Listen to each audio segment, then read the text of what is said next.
Alright guys, time check natin, 9:30. At syempre nakangitin ang lola ninyo. Yung buntag, everyone! Good morning! Hakot-hakot na tayo. Nakangiti na ako guys. Alam niyo na kung bakit. Lahat ng ating mga pasakit ay nawala. Alhamdulillah, God is good. God is good. So far so good. Bali, nagsabi lang pala ang midwife na kailangan okay, nagsabi ang midwife nagsabi ang midwife na early ang pagputok ng water. Ayan, lagay lang natin dito para mahakot na. Early ang pagputok ng water. So, nagputok ang tubig. So, nagsabi ang midwife na early nagputok yung water. So, 37 weeks lang si Mayumi. Pero so far, so good. Ayan, babalik lang kami dito bukas para i-check siya. Newborn screening. And also, ano pa ba? Double check na din siguro sa akin. Pero so far, so good. Okay naman ako. And I don't feel any pain. Kaya kami i-dismiss na ngayon. So, okay naman yung aking pag-bleed. Hindi naman siya sobra. Gumising kami ni Mayumi. Balik kagabi, nanganak ako ng around 8:30 PM. Pinalatch ko na siya agad. So, wala namang problema sa latching. I am so happy and relieved. Kwentuhan ko din kayo today kung ano yung nangyari kagabi sa mismong panganganak. Pero latching is okay. Gumising ng umaga para magpainit ng araw. And then ngayon ay uuwi kami ng bahay. So maraming salamat sa lahat sa inyo, sa prayers ninyo, sa pagsabay ninyo sa amin. Nahirapan ako guys mag-wifi dahil sa sakit na nararamdaman ko kagabi. As in sobrang sakit talaga. The most unbelievable physical pain one person could go through, like out of this world. And wala rin akong signal dito sa loob ng aming kwarto, hindi nakapasok yung signal. So ngayon, let's go, umuwi na tayo. Nakapaghakot na kami ng gamit, nasa sasakyan na. Pansin nyo, wala pa akong ligo. And I'm proudly wearing my diaper. So sa bahay na tayo maliligo para relax. So let's go, tara.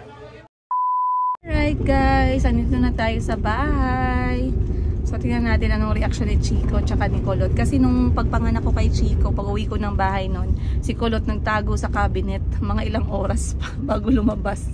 So tingnan natin ngayon kung paano naman sila mag-react. Though, lagyan lang natin ng space talaga si Mayumi muna. Kasi syempre, kailangan maging vigilant tayo. Hindi natin alam yung mga level ng kanilang health, lalo na newborn. So tara, ako excited na rin maligo at makapagpahinga. Plano ko this week talaga no work muna, pero ang dami kong message na natatanggap. So tingnan natin. Ayan na, park muna tayo.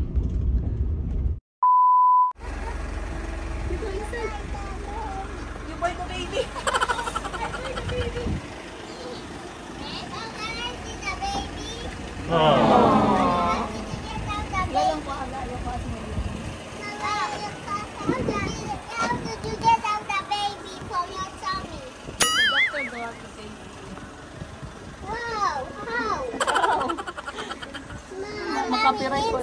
Yes.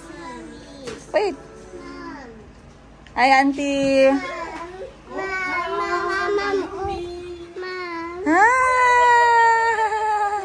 Yes? What's that? It's a baby. Ish. Ish. Yucky.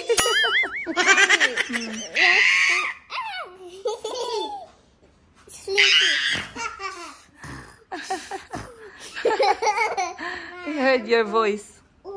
The baby? No. We don't touch the baby like that. Just look. But how come it's not waking up? Because he's a baby. Baby needs to sleep first. Mommy. A few moments later. You're fighting us. First, I will listen to your heartbeat with my stethoscope. stethoscope? Yes, the stethoscope helps me to hear your heartbeat. Tiggy says he wants to go first. A lot of Okay. fish soup, eh? Thump, thump, thump. Nice. Just put them in the fridge, auntie. We will eat them later. Now, oh, your heart is strong and healthy. Daniel, Kaon na. hear your bone with the stethoscope. Yan naman. This is cool. Ah, wala sila bugas? Sounds like a Nya, nakay kwarta diha. listen. Hmm? Wow! Ito man, madiretso na ka dito? After sa balay ni mo? Something new. Let's talk about Pero communicate ka kay Kikit, eh. Basi mo ato siya dito, wala ka. Nasa imong susi. what we check out next. I'm going to use my otoscope to check your ears. Rotoscope? Oh yeah! Mommy drew a picture of one of those in my book. That's helpful. Very nice ears, Daniel. Okay, now Daniel. The otoscope tickles a little. Oh, it does. I'm going to check your eyes. Follow my finger. Well, Mommy? Daniel, your eyes and ears How are clear many and healthy. ways are we going to pass up to nursery? I'm going to check How your many what? This way. If what 7. we start Open 7. wide. Healthy. That's correct. Daniel, when you have some nice stuffing, Not down to the I'm going to check your weight on a scale Since when do you draw very nicely? and measure you with a ruler. Yeah, that's Stand over me. here, please. Time check natin, alas 4 na ng hapon. Nagmerienda na ako, naligo na ako, nagpahinga na ako. At dahil natutulog si Mayumi, dahil pinipilit ko mapa-breastfeed ko pa konti-konti para lumabas yung gatas. Ayan, at nag-serve si auntie ng aking kakainin. Sabaw na shell at saka sabaw na bangus. So, etong shell na to ay yung tahong.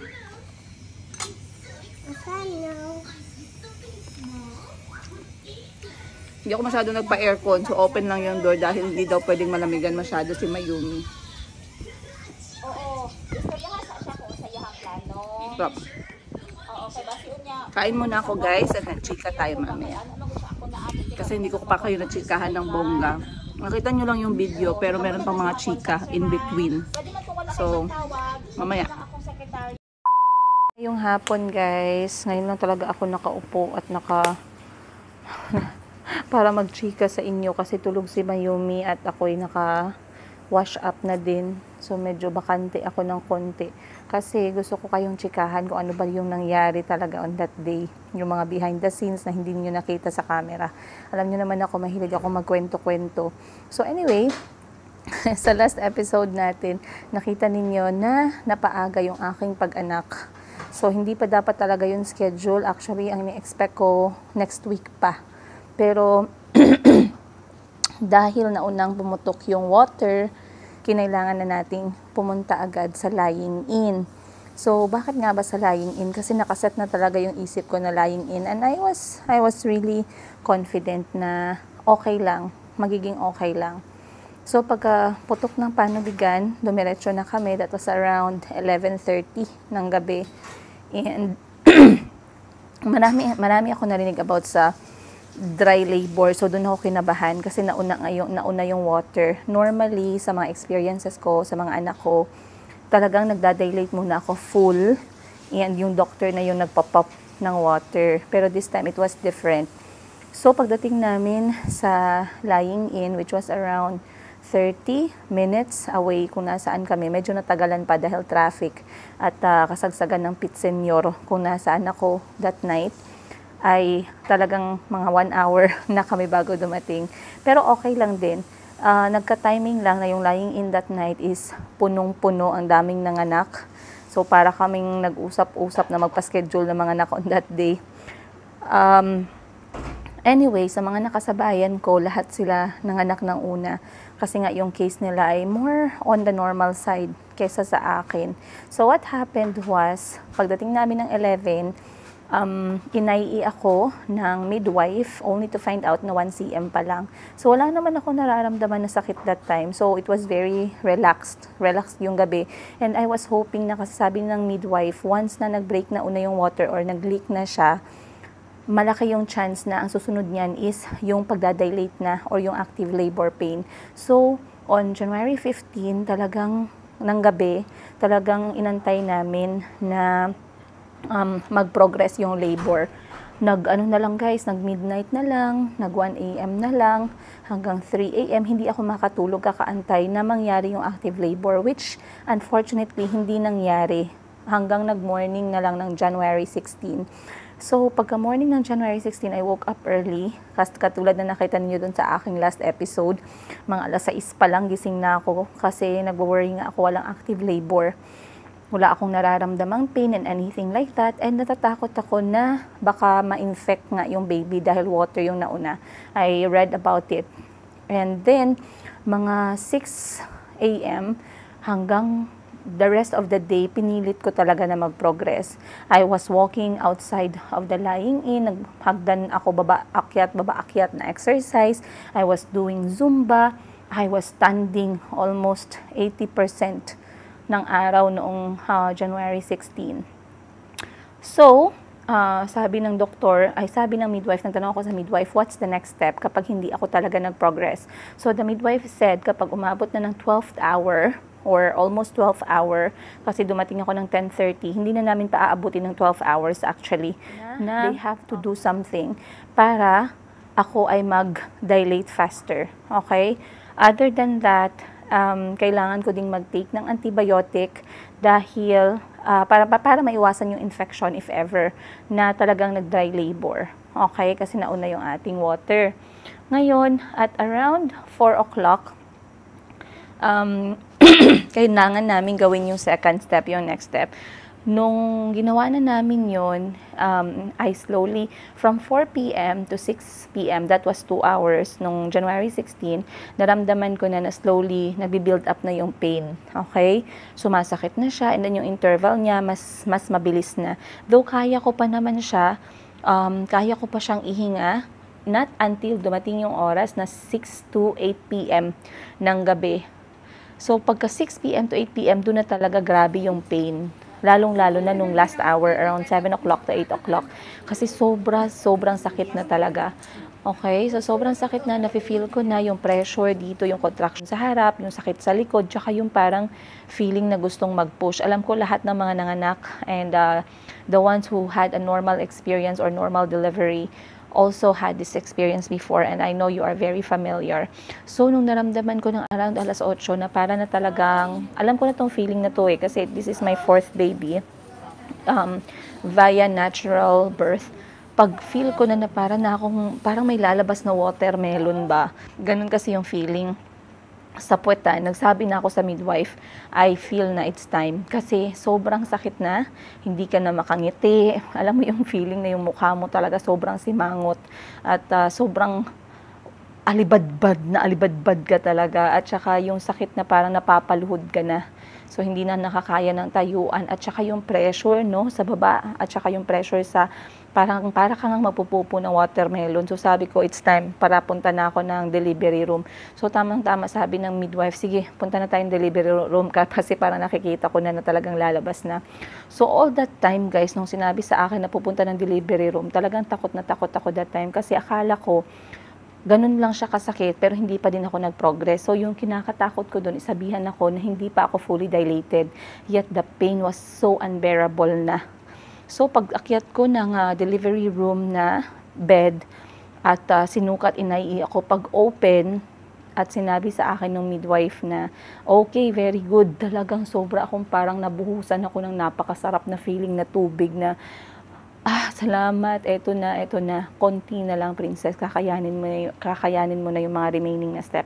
Kasi pag nag-fully dilated na, alam ko na kung anong gagawin. Ibig sabihin, kailangan ko na mag-prepare sa mga natitira kong energy para gamitin yun, para mag-push ng tama. So, alam ko sa mga naka-experience nito, it's not easy to push, lalo na so sabay ng sakit. At kailangan mong ipunin yung energy mo na natitira at kailangan marunong kang mag-push. Otherwise, yung energy mo ay napupunta sa wala. Nasasayang yung energy mo at nalalagay yung bata sa alanganin. Sabi sa akin na, okay, ready na yung next na. Nagpaalam naman ako mag-vlog. So, pinayagan naman nila akong mag-vlog. And as you can see, they really prepped me well to make sure na wala tayong explicit na scene. During that time, si mama nandyan, nasa labas ng delivery room, pasilip-silip lang. Pero ang kapatid ko talaga yung talagang sumama sa akin. And then Auntie Christine was also there close by, making sure na kung kailangan ng mga assistants and everything. Pero during that time na nanganak ako, marami kasing intern, plus the midwife herself, of course. Shout out kay Ma'am Don Sol, ayan. Sobrang saya ko at siya ang aking midwife dahil sobrang kalmado, sobrang chill, ang gaan ng kamay at talagang hindi ka magpapanik. Yan ang pinaka-the best na midwife for me sa Jensen at marami ang mga nagre-recommend talaga sa lying in ng Doña Soledad General Santos City kasi magaling.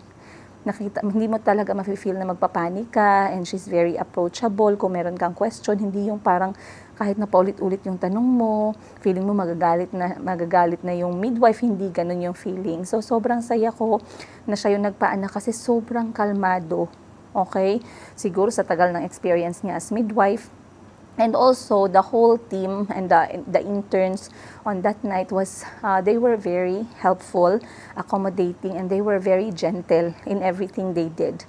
So ngayon, pag sabi na mag-push na, edi ready na ako kasi alam ko naman yung gagawin at nafe-feel ko na yung ulo ni Mayumi na lalabas na talaga.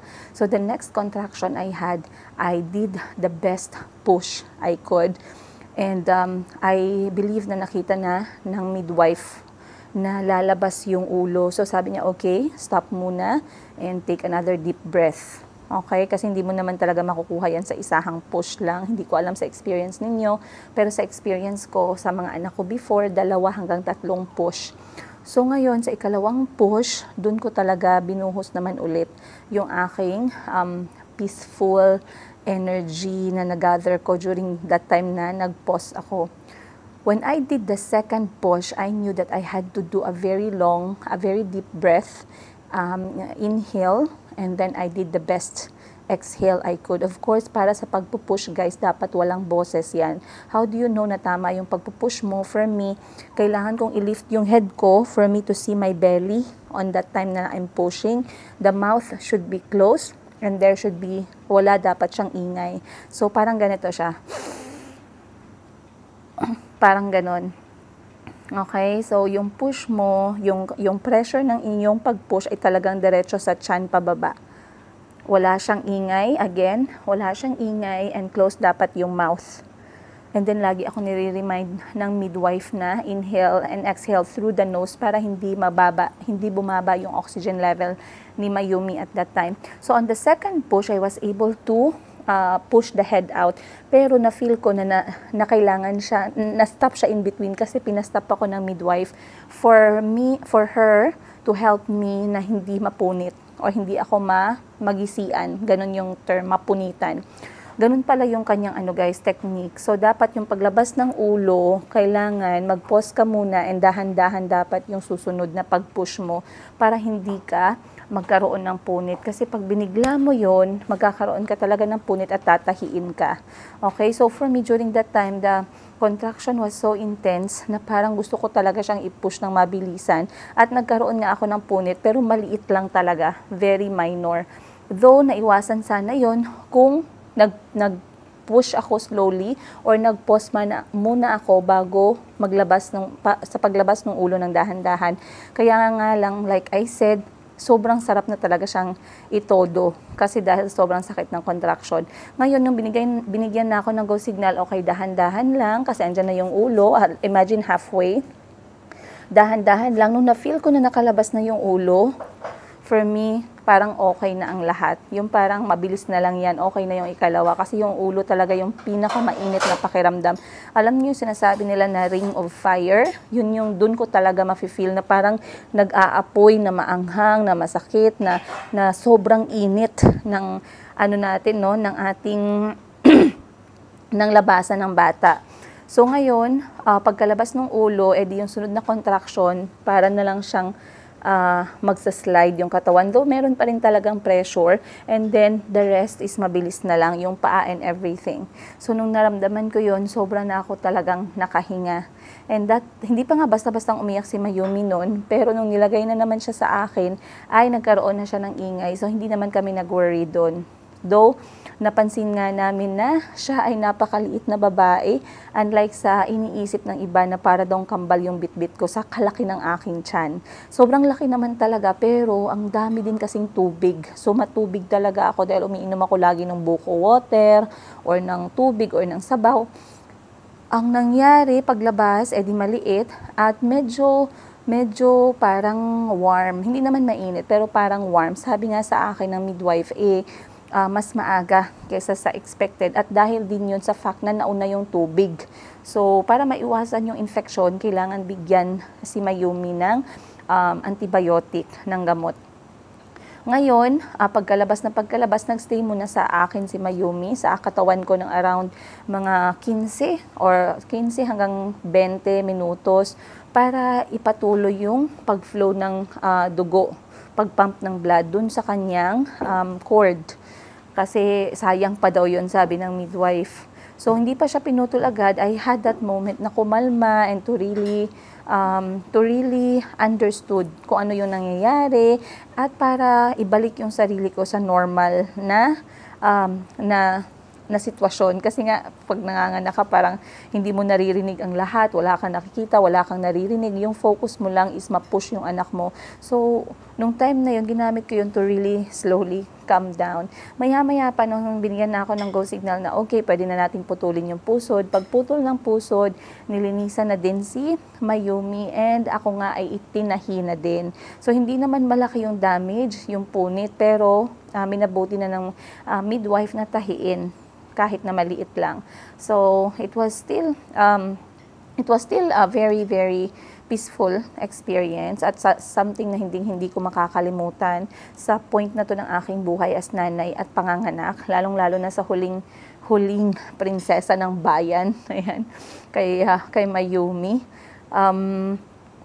Pagkatapos noon, binaba na ako sa bed, and then dinala na ako by wheelchair sa aking kama para magpahinga. Siyempre, sinunod na rin nila si Mayumi kasi kailangan nilang kiluhin, kailangan nilang punasan. Take note, meron na palang bagong policy ngayon na hindi na pwedeng paliguan yung baby for 3 days muna. So, pinunasan lang, and then pinasuot ng kanyang mga damit. After that, sinunod na rin siya sa aking kama. So, katabi ko siya the whole night talaga, and I already immediately started stimulating the breast milk by giving or letting Mayumi suck the breast para mag-stimulate yung gatas ko. So, hindi naman siya naiyak kasi parang comfort naman ang hanap niya at talagang walang problema sa kanyang latching. So, that was a very good indication as well na okay siya. Kahit walang gatas, hindi naman siya naiyak. Pero ngayon nga, on the second day na ganun pa rin yung ginagawa naming routine, medyo nagre-reklamo na siya dahil wala siguro talagang laman. So ngayon, basically, Mayumi was officially born on January 16th at 8:30 p.m. weighing 2.5 kilograms. Yun. So, ang experience ko sa mga anak ko is 2.9, 3 kilograms at saka 3.1. Si Kuya Kahil parang 3.1 eh. And then si Kulit-Kulot, I believe around 2.9 or 3 kilograms. And then si Chico din ay parang nasa ganyan. So, Mayumi actually is the lightest. Pero siguro naisip ko kung nag-extend pa yung hindi pa ako nanganak at next week pa ako mag-aanak, aabot din siya ng around 3 kilograms, depende sa level ng aking lamon. So, pagka umaga nung January 16 was finished, we were able to sleep, nakapagpahinga na ako ng konti, nakatulog na ako, kasi sobrang sarap sa feeling yung pagkatapos mong manganak, yung parang sa wakas tapos na, wala na yung tiyan mo, makakatulog ka na ng maayos, makakaihi ka na ng maayos, natapos na yung lahat ng mga worries and doubts sa utak mo, kung maaanak ba, kamusta yung bata, okay ba, kompleto ba yung kanyang mga organs and everything. So, talagang mabibigyan ka ng peace of mind. So, noong January 17, maaga kaming ginising dahil kinailangan na siyang ilagay sa init ng araw. You know, the routine naman para sa mga newborn. So, si mama na yung nagdala sa kanya sa labas para mainitan habang nagka-catch ako ng few more sleeps. Other than that, around alas 8 ay lumabas na rin ako para mag-breakfast kasama si mama tsaka si Mayumi sa labas ng lying in kasi meron silang parang setup na pwedeng kainan. And, para nga pala i-celebrate no, yung aming pag-successful at kanilang magandang service ay talagang nag-celebrate kami by eating ice cream together. Nagpabili talaga kami ng ice cream, guys, kasi nga sobrang saya namin, and nag-order na din kami ng Jollibee para sa mga nagpaanak at ang mga nag-assist, dahil yun yung aming way of saying thank you for the wonderful service at sobrang gentle nila kami talagang inalagaan from the beginning. Other than that, everyone was so happy. On January 17, sinabihan na kami na bibigyan muna si Mayumi ng kanyang gamot first thing in the morning. And then, by 10 o'clock ng umaga, pwede na kaming makauwi. So, that was it. Nakauwi kami ng alas 10. And sobrang saya ko na nakauwi na kami. And the rest was the way yung mga kapatid niya mag-react. So, pagdating namin ng bahay, nakita nyo naman yung reaction ni Chico.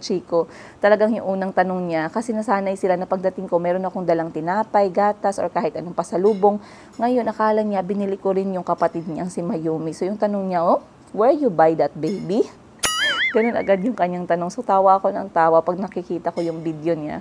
Si Kulot naman, medyo naiintindihan niya na. So, yung una niyang tanong is, paano nila nilabas galing sa tiyan mo? How did the doctor get the baby out of the belly? So, ilang beses nila akong tinanong kahit na nakahiga na kami dito para magpahinga sa gilid, ay talagang balik sila ng balik para magtanong. So, nakakatuwa yung curiosity ng dalawa at natutuwa ako sa mga tanong nila. Though, pinipilit kong bumawi sa kanila, kaso nga alam nyo naman sa newborn, sobrang demanding ng oras at atensyon, lalong-lalo na nasi-stimulate pa tayo ng gatas. Guys, yun yung aking kwento. I believe nakita nyo naman halos lahat ang nangyari sa last ko na upload, at masaya naman ako at ang ganda ng mga feedback, ang ganda ng mga reaction ninyo at natuwa talaga kayo sa aming update as pamilya, ayan, sa mga kwento-kwento ng aming buhay. Sana ay wag nyo kaming iwan dahil marami pa tayong mga kwento-kwentong magaganap at hindi ko pa nga napapakita sa inyo ang mukha ni Mayumi kung ano ang kanyang itsura dahil magkakaroon tayo ng I'm thinking of having a newborn session, photoshoot, kasi parang magandang i-record yung ganitong moment na din as nag-iisang babae siya, and feeling ko ay talagang panghuli na, hindi ko lang alam, Lord, panghuli na to, Lord, kasi wag ka nang magplano ng iba dahil kotang-kota na ako talaga. So anyway, tingnan natin anong mangyayari sa susunod. Once again, maraming salamat you guys at sana marami kayong natutunan. Hindi ko alam kung na-share ko na sa inyo lahat, but it's a very overwhelming experience. For me, the pain that I went through was out of this world, but the support that I had from my family was really amazing. Ang mga kapatid ko ay talagang very supportive, and actually maraming nag-comment. Si Auntie Christine was also there. She was really supporting me sa kada sakit, kada contraction. Maraming nagsabi na kahit nga raw ako ay single nanay, maswerte naman ako dahil sa support ng aking pamilya, which was really true. So, sobrang saya ko guys sa nangyari, and yeah, I am excited kung anong mangyayari in the future. Once again, maraming salamat at like I said, sana na-inspire kayo, sana may natutunan kayo, at sana natuwa kayo sa aming mga kwento-kwento. Again guys, I'll see you on the next episode. Much love from the Yigas.